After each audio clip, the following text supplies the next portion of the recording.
Hello everyone and welcome back to Kanen Coffee. Here we have this beautiful Gaggia classic espresso machine. Now for this machine we replaced the steam valve since this one was leaking and having trouble to open and close as well.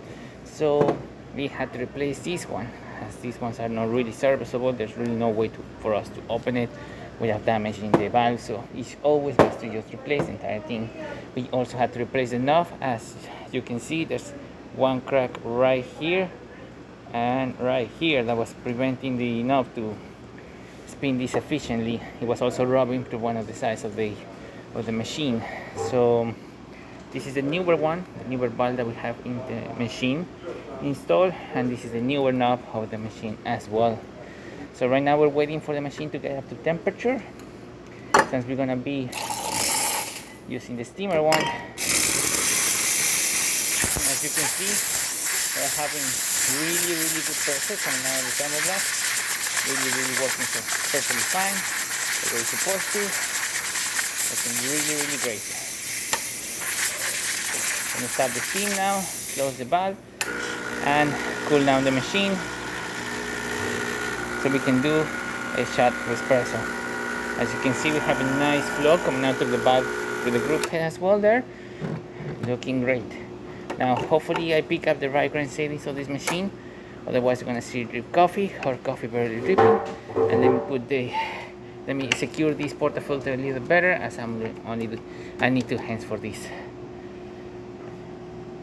Okay, the portafilter is not secure. Let's do a shot of espresso.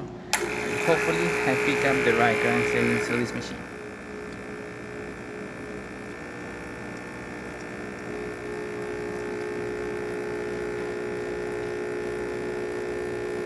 Now we're gonna have probably tampered a little bit too hard for this machine, as we're just having coffee barely dripping coming out of the spouts in there.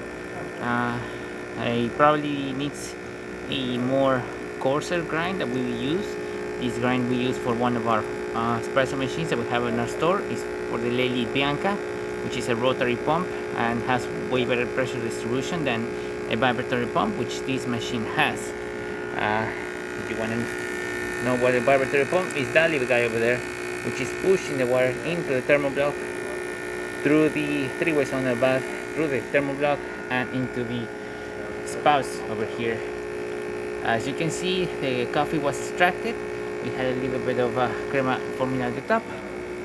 This definitely was on the slower side, as we were using a much more finer grind of the machine, but even so the machine was able to keep up and extract and do a nice shot of espresso. As you see right here, the valve is not leaking anymore. It's working perfectly fine and it's ready to brew. So thank you so much for repairing Kanen Coffee. Please subscribe to our channel for more content like this every day, and thanks for watching.